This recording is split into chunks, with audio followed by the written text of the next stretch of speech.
ఏకాంతంగా గడపాలనుకునే దంపతులు లవర్స్కి ఓయో రూములు మంచి అవకాశంగా మారాయి.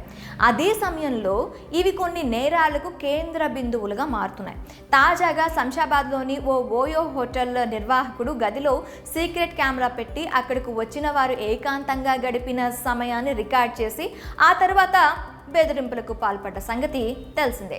ఈ నేపథ్యంలోనే తాజాగా హైదరాబాద్ పోలీసులు ఓయో హోటల్ నిర్వాహకులకు కీలక అలర్ట్ జారీ చేశారు. కొత్త రూల్స్ తీసుకువచ్చారు. వాటిని పాటించకపోతే కఠిన చర్యలు తప్పవని హెచ్చరించారు. తెలంగాణ ఉమెన్ సేఫ్టీ డీజీ శిఖా గోయల్ తాజాగా ఓయో రూమ్ నిర్వాహకులతో భేటీ అయ్యారు. రాష్ట్రంలో ఉన్న ఓయో రూమ్ల నిర్వహణ తీరు తదితర అంశాలపై హోటల్ మేనేజర్స్తో చర్చించారు. మహిళల భద్రతకు విఘాతం కలిగించేలా ఓయో రూమ్ హోటల్స్ నిర్వాహకులు ప్రవర్తిస్తే కఠిన చర్యలు తీసుకుంటామని పోలీసులు హెచ్చరించారు. ఈ నేపథ్యంలోనే ఓయో రూమ్ నిర్వాహకులకు హైదరాబాద్ పోలీసులు ముఖ్య సూచనలు చేశారు. హోటల్కు వచ్చే ప్రతి ఒక్కరి ఐడి ప్రూఫ్ చెక్ చేయాల్సిందిగా పోలీసులు ఆదేశాలు జారీ చేశారు. ఓయో హోటళ్లు తమ సీసీటీవీ ఫుటేజ్ నిల్వను 90 రోజులు మించి ఉంచాలని, అలానే ప్రతి వారం నెలకు ఒకసారైనా ఈ సీసీటీవీ వ్యవస్థల పనితీరుని పరిశీలించాలని అన్నారు.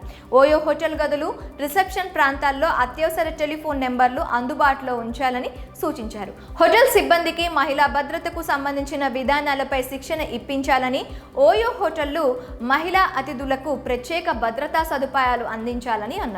ఎలాంటి అనుమానాస్పద కార్యకలాపాలు నిర్వహించకూడదని, ఒకవేళ అలా జరిగితే హోటల్ మేనేజ్మెంట్ వెంటనే పోలీసులకు సమాచారం ఇవ్వాలని తెలిపారు. హోటల్ బుకింగ్ సమయంలో ఈమెయిల్స్, SMS ద్వారా అతిథులకు భద్రతా సూచనలు పంపించబడతాయని, ఈ విధానం తెలంగాణలోని హోటళ్లలో సురక్షిత వాతావరణం సృష్టించడానికి, వారి భద్రతా ప్రమాణాలను మెరుగుపరచడానికి రూపొందించబడిందని పోలీసులు తెలిపారు.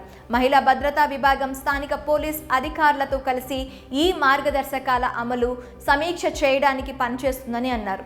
ఈ సమావేశానికి హైదరాబాద్లోని వివిధ ఓయో రూమ్స్ నిర్వాహకులతో పాటు యాంటీ హ్యూమన్ ట్రాఫికింగ్ అధికారులు కూడా పాల్గొన్నారు.